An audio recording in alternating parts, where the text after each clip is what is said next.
আসসালামু আলাইকুম সুপ্রিয় দর্শক, আপনাদের ভালোবাসায় আসলাম এক অসহায় মেয়ের কাছে। আমরা শুনবো তার জীবন কাহিনী। আসলাম বড়োর টালে আসছে, এখানে বড়ো উঠেতেছে। আমরা ওর জীবন কিছু কাহিনী শুনবো। ও এখানে আমাকে ডাক দিছে। আসসালামু আলাইকুম। জি ওয়ালাইকুম সালাম। আসসালামু আলাইকুম। ওয়ালাইকুম আসসালাম। আপু কেমন আছো?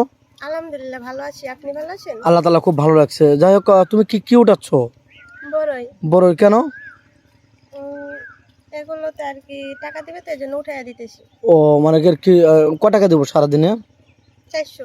400 টাকা পাবে সারাদিনে? 400 টাকা নিয়ে কি করবে?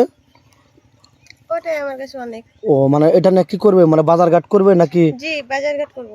ও কেন, তোমার ফ্যামিলিতে কে কে আছে? তোমার নামটা কি, তোমার গ্রামের নাম সব বলো। আমার নাম মায়া। আচ্ছা গ্রামের বাড়ি রংপুর। আচ্ছা। ফ্যামিলিতে আছে বাবা মা আছে আর 2 বোন আর আমি 3 বোন আছি।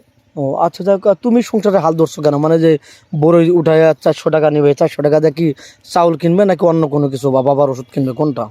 আব্বা অসুস্থ তো সেরকম কাজ করতে পারে না, আমি যদি এরকম কাজ পাই তাহলে মাঝে মধ্যে করি আর কি। ও এরকম কাজ পেলে এবার মাঝে মাঝে করো আব্বু হেল্প করার জন্য? জি। ও আচ্ছা, তাহলে তো খুব কষ্টের কথা। যাই হোক, তুমি কি ধরনের স্বামী চাচ্ছ এত কষ্ট থেকে?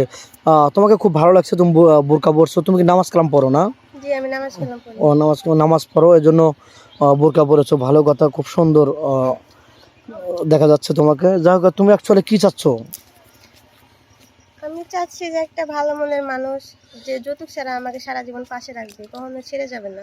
বুঝতে পারছো, তুমি বলতে বলতে চাচ্ছ যে আমি যৌতুক দিতে পারবো না, আমাকে গরিব হিসাবে জানি গণ্য করে বা আমাকে ভালোবাসবে, আমি তাকে ভালোবাসবো, আমাকে অবহেলা করবে না গরিব বিজা।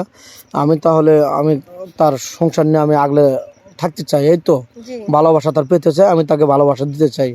যা হোক, এই যে কষ্টগুলো করতেছো, কষ্ট করে তোমার সংসার চালাচ্ছ, তাহলে গার্মেন্টসে যেতে পারতে, গার্মেন্টসে জব করতে পারতে না? ওখানে কি যাই না, আসলে গার্মেন্টসে গেলে মানুষে খারাপ বলে। ও এই জন্য আমরা গরিব, আরো নানান ধরনের খারাপ বলবো, এই জন্য দেশে যা কাজ পাই তাই করি মাঝে মধ্যে। ও বুঝতে পারছি। যাই হোক, তাহলে তোমার সংসারে পরিবারে অনেক কষ্ট না?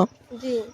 তো অনেক কষ্ট। যাই হোক, কোনো প্রবাসী বাজুল বিয়া শাদী করে থাকে আগে, তার অ্যাক্সিডেন্ট হয়ে গেছে, একটা অ্যাক্সিডেন্ট হয়ে গেছে, বিয়ে শাদী করেছে, তার একটা বাচ্চা আছে, ওরকম ম্যান হলে তোমার চলবে? সমস্যা নাই, তার বাচ্চা থাকুক বউ থাকুক, সে যদি চালাতে পারে আমার কোনো আপত্তি নাই। ও আচ্ছা, সে তুমি থাকতে পারবে না? জি। সুপ্রিয় দর্শক বন্ধু, মেয়েটা খুবই কষ্ট বা ছোটোবেলায় কষ্ট করে বড় হয়েছে, এখনও কষ্ট করতেছে। আজকে 400 টাকা রোজ কাজ করতেছে মানুষের।